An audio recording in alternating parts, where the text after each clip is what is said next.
السلام علیکم، حسن جعفری بات کر رہا ہوں۔ یہ بہت دلچسپ ٹاپک ہے اور اس پہ جیسے کہ گڈو نے بھی کہا، ضیاء بھائی نے بھی بہت عمدہ باتیں کی کہ اس پہ ظاہر مستقل کافی گفتگو ہوتی رہتی ہے، بحث ہوتی رہتی ہے، ظاہر ہے سب لوگوں کی طرح، کیونکہ یہ ہماری پہچان کا حصہ ہے، آگرہ، پہرسر، بھرت پور۔ تو میرے ذہن میں بھی سوالات یہ اٹھتے ہیں سب کی طرح۔ تو میرے اپنے والد سے بھی اس سلسلے میں بات ہوتی رہتی ہے، اور پھر کچھ تھوڑا بہت جو میں نے پڑھا بھی ہے اس بارے میں، تو میں نے سوچا کہ میں بھی اپنی جو خیالات ہیں وہ آپ سے شیئر کروں اور جو میری آبزرویشن ہے۔ تو بالکل بات صحیح کہی سب نے، گڈو نے بھی، ضیاء بھائی نے بھی، کہ کافی چیزیں کامن بھی ہیں۔ ظاہر اوریجن جو ہے وہ ایک بھی ہے، اور جیسے ضیاء بھائی نے کہا کہ وہاں پہ تھوڑا سا مختلف بھی ہے کہ اور لوگ بھی تھے جو کہ وہاں آ کے آباد ہوئے۔ تو اس کی جو انٹرسٹنگ جو میری معلومات کے حساب سے جو کچھ ایڈیشنل میں ڈیٹیل شیئر کرنا چاہ رہا ہوں، وہ یہ ہے کہ پہلے تو آپ یہ سوچئے کہ جو راجستھان ہے وہ ایک بڑا علاقہ ہے، اور پہلے اس میں بہت سے راجواڑے ہوا کرتے تھے، یعنی ہر ایک میں اپنا اپنا راجا ہوتا تھا، یہ پرنسلی اسٹیٹس ہوتی تھیں۔ تو ان میں سے ایک جیسے جے پور ہے، ادے پور ہے، اور اسی طرح بھرت پور۔ تو ریاست بھرت پور جس کا اپنا راجا تھا، تو اس میں کئی قصبے ہیں۔ ایک قصبہ جو کہ ہے پہرسر، جس میں جیسے ضیاء بھائی نے بھی کہا، گڈو نے بھی کہا، سب لوگ جانتے ہیں کہ ہمارے جو بزرگ آئے تھے محمود غزنوی کے ساتھ آئے تھے کہتے ہیں، تو ان کا نام تھا عبداللہ قلندر۔ تو وہ سردار تھے فوج میں، اور انہوں نے اور ان کے بھائی نے یہ قصبہ جو تھا وہ ایک پہر میں سر کیا تھا، جس وجہ سے اس کا نام پہرسر پڑا، اور پھر وہ اور ان کی اولادیں وہاں پہ آباد ہو گئیں، ان کو وہ جو زمین تھی وہ دے دی گئی حکومت کی طرف سے۔ تو وہاں پہ پھر اس کے بعد ان کی اولاد میں جو 3 بھائی ہیں جو خاص طور پہ نوٹیبل ہیں، جلال الدین، علاء الدین، شمس الدین، اور ان کی اولادیں پھر وہ جلال پاڑہ، الائی پاڑہ اور ڈیڑھ پٹی۔ تو یہ پرائمریلی یہ سب جعفری سادات تھے، کیونکہ عبداللہ قلندر جو تھے وہ اپنی نسب سے جعفری تھے۔ اسی طرح پہرسر کے بالکل بہت ہی قریب قصبے اور بھی تھے۔ ان میں سے ایک قصبہ ہے، اس کا نام ہے ہیلک۔ ہیلک میں رضوی سادات آ کے آباد ہوئے۔ پھر ایک اور قصبہ ہے چھوٹا، اس کا نام ہے سید پورہ۔ سید پورہ میں زیدی سادات آ کے آباد ہوئے۔ پھر اسی طرح سے ایک اور جگہ ہے اول اور مہابن، یہاں پہ نقوی سادات آ کے آباد ہوئے۔ تو اب اگر آپ سوچئے اس زمانے کے حساب سے کہ انڈیویجول فیملیز جو جہاں آئیں وہ وہاں پہ سیٹل تو ہو گئیں، وہ گاؤں تھے، قصبے تھے، تو لیکن ظاہر آپس میں انٹریکشن ہوا جب کہ بھئی سادات بھی ہیں اور ایک ہی اوریجن ہے، تو اس کی وجہ سے ظاہر ملنا جلنا رہا، شادیاں ہوئیں۔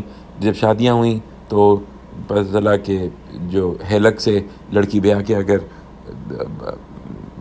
پہرسر گئی تو ظاہر ہے اس کی وہاں جو پھر بعد میں جو بچے ہوئے ان کی ننہال رضوی اور ددھیال جو ہے وہ جعفری۔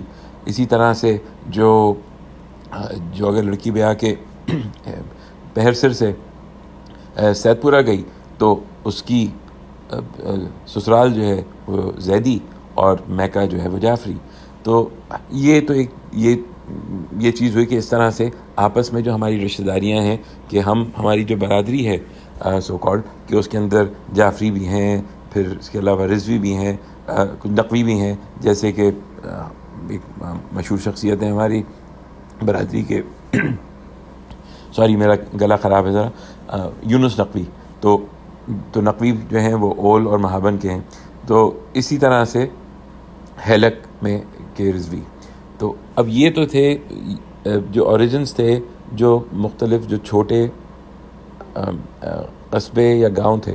اب ظاہر ہے ان گاؤں میں، قصبوں میں جو اپرچونیٹیز تھیں معاش کی اور جاب کی اپرچونیٹیز جو تھیں وہ لمیٹڈ تھیں، کیونکہ وہاں پہ تو یہ کہ آپ زیادہ سے زیادہ کھیتی باڑی اگر ہے تو وہ ہے.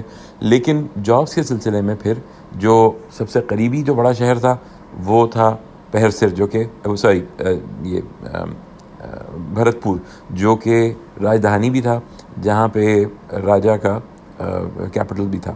تو اسی وجہ سے وہاں پہ پھر لوگ جابس وغیرہ کے سلسلے میں پہر سر سے اور اس کے علاوہ سید پورے سے بھی اور ہیلک سے بھی اور اول سے بھی کافی لوگ جو تھے وہاں پہ پھر مطلب ان کی آبائی جو گھر تھے وہ ان جگہوں پہ تھے، لیکن یہ کہ رہتے وہ تھے ان کی اپنی حویلیاں یا گھر جو تھے وہ بھرت پور میں بھی تھے. تو اس میں جیسے بہت لوگ ہیں، جیسے ہمارے اپنے پھپھا جو ہیں یہ ظفر حسن زیدی، جو کہ چھوٹے بھائی تھے یہ سید اظہر حسن زیدی، جو کہ اظہر وکیل بھی کہلاتے ہیں. تو یہ لوگ جو تھے سید پورے سے یہ چلے گئے تھے اور بھرت پور میں رہتے تھے. اب بھرت پور میں ظاہر ہماری پھوپھی کی جب شادی ہوئی تو ہماری پھوپھی بھی جو ہے بھرت پور چلی گئیں، یعنی جو شہر ہے بھرت پور. تو اس طرح سے اسی طرح سے جو آگرہ ہے وہ تو ہمیشہ سے ایک بہت بڑا شہر تھا.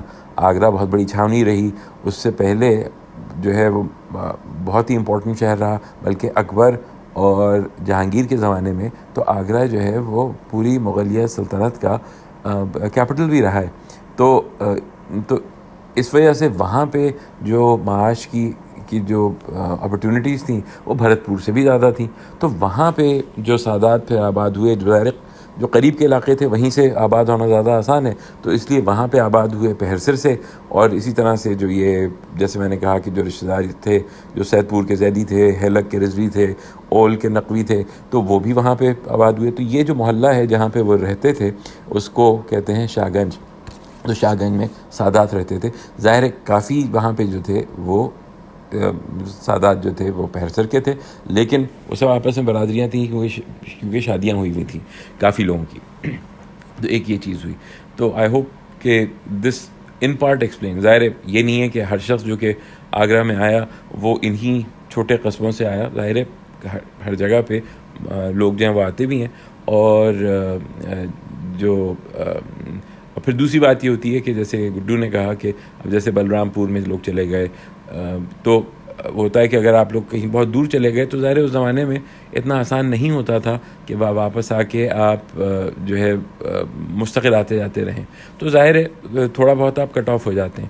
اب جیسے میری جو ننیال ہے، میرے جو پرنانا تھے بابا محمد علی جعفری، جن کو ماسٹر محمد علی بھی کہتے ہیں، بلکہ رضا بھائی نے وہ خط بھی شیئر کیا جو ان کے پردادا نے لکھا تھا میرے پرنانا کو جب وہ پرنسپل تھے. تو بابا محمد علی جعفری کا 1906 میں ٹرانسفر ہو گیا لاہور. اسلامیہ کالج لاہور کے پہلے پرنسپل ہو کے گئے تھے تب. تو اب ظاہر ہے لاہور کہاں اور کہاں پہ، بھرت پور، آگرہ، پہر سر. لیکن یہ لوگ بڑی ایفرٹ کرتے تھے کہ جب کوئی شادی بیاہ خوشی غمی اگر ہوتی تھی تو اس کے لیے واپس پہر سر اور بھرت پور یا آگرہ آیا کرتے تھے. تو بلکہ میرے نانا کی جو حسن جعفری صاحب کی اور ان کے جو چھوٹے بھائی ہیں سید محمد جعفری جو شاعر تھے، ان کی جو شادیاں ہوئیں وہ سب پہر سر میں ہوئیں. تو گو کے رہتے تھے لاہور میں، لیکن ساری شادیوں وغیرہ سب چیزوں کے لیے لاہور آیا کرتے، لاہور سے واپس پہر سر اور بھرت پور آگرہ آیا کرتے تھے. تو اس کی وجہ سے تعلق انہوں نے رکھا، لیکن اس کے لیے بہت ایک ایفرٹ چاہیے ہوتی ہے اور اس کے لیے ریسورسز بھی چاہیے ہوتے ہیں. تو اکثر ورنہ یہی ہوتا ہے. اور آہستہ آہستہ پھر ہمارے ساتھ بھی یہ ہوا کہ جو فیملی ہے وہ جو اب لاہور میں لوگ بس گئے تھے، ظاہر ان کے لیے مستقل آنا جانا جو ہے وہ پاسبل نہیں ہوتا، پریکٹیکل نہیں ہوتا. تو پھر ہوتا یہ ہے کہ آپ کا ایک اپنا کلچر بننا شروع ہو جاتا ہے جہاں جہاں پہ آپ ہوتے ہیں. تو اوریجن وہی ہوتا ہے اور تعلقات ہوتے ہیں، لیکن پھر نئی رشتے بھی جو ہیں وہ قائم ہوتے ہیں نئی جگہ پہ. اچھا، تو یہ تو میں نے مثال کے طور پہ بتایا. تو آئی ہوپ کہ this at least provides some additional perspective, جو کہ ہمارے یہاں جو پہر سر، بھرت پور، آگرہ، اور پھر جیسے میں نے ذکر کیا سید پورہ، ہیلک، اول اور مہابن، یہ سب ان سب کا جو رول ہے ہماری جو ہماری برادری کی جو ایولیوشن ہے اس میں. اچھا، پھر جو ہے شمیم بھائی نے ایک بات کہی تھی کہ جو قزل باش ہیں ان سے کیا کیا وجہ ہے کہ جو قریبی تعلقات تھے. تو یہ آپ نے صحیح کہا, مجھے بہت زیادہ ڈیٹیل نہیں معلوم, لیکن یہ مجھے معلوم ہے کہ جس طرح سے سادات آباد ہوئے تھے شاہ گنج میں, آگرہ میں, تو اسی طرح ایک محلہ تھا آگرہ میں, اس کا نام ہے گلاب خانہ. تو گلاب خانہ جو ہے وہ محلہ ہے جہاں پہ قزل باش آ کے آباد ہوئے. اچھا, قزل باشوں کا یہ ہے کہ مذہبی لحاظ سے بھی, ثقافتی لحاظ سے بھی, ویسے تو یہ ترک تھے لیکن شیعہ تھے اکثر, تو ان کی ذہنی ہم آہنگی اور مطابقت جو تھی وہ کافی زیادہ تھی, کیونکہ یہ لوگ بھی باہر سے آئے ہوئے تھے اور ہمارا جو کلچر تھا وہ بھی باہر کا تھا. تو بہرحال جو بھی وجوہات ہوں گی اس کی وجہ سے یہ تھا کہ انٹریکشن بہت تھا. تو گلاب خانے کے جو ہیں یہ قزل باش اور سادات جو ہیں وہ شاہ گنج سے. اگر آپ کسی سے بھی پوچھیں جو کہ قزل باش ہوں, اور اگر آگرے سے آئیں تو آپ پوچھیں کہاں سے ہیں, تو وہ گلاب خانے کے رہنے والے ہوں گے یا ان کے آباء و اجداد. تو میرے والد کے بھی بچپن کے بہت سے دوست ہیں جو کہ قزل باش ہیں, اور گلاب خانے سے وہ آگرہ سے جو ہے میرے والد ان کو جانتے ہیں. تو یہ ایک ہسٹوریکل تعلق تھا ان دو کمیونٹیز کا, آپس میں کوئی رشتہ نہیں تھا, لیکن یہ تھا کہ قربت کی وجہ سے, ایک جگہ رہنے کی وجہ سے, کامن انٹرسٹ کی وجہ سے, ریلیجس, انٹلیکچول اور یہ لٹریری جو انٹرسٹ تھے, ان سب کی وجہ سے ان کمیونٹیز کی آپس میں دوستیاں تھیں اور تعلقات تھے. اور وہی چیزیں پھر جب وہ پاکستان لوگ موو ہوئے, چاہے کراچی موو ہوئے چاہے کہیں بھی موو ہوئے, تو ان کی جو پرانی تعلقات تھے وہ بھی پاکستان ان کے ساتھ آئے, اور پھر انہوں نے ظاہر نئی شکل اختیار کی, جیسے ہوتا ہے کمیونٹیز کا کہ جو کمیونٹیز ایوالو کرتی رہتی ہیں, کلچر ایوالو کرتا رہتا ہے. تو خیر, میں یہ کچھ چیزیں آپ سے شیئر کرنا چاہ رہا تھا. تو بہت مجھے بھی ان چیزوں میں انٹرسٹ ہے, اور میں آپ سب لوگوں کی باتیں بہت شوق سے سن رہا ہوں اور بہت مستفیض ہو رہا ہوں, خاص طور پہ جیسے ضیاء بھائی اور گڈو اور باقی تمام جو حضرات اور خواتین اس سلسلے میں اپنے اپنے خیالات کا اظہار کر رہی ہیں. تو مجھے بہت کچھ سیکھنے کو مل رہا ہے. شکریہ.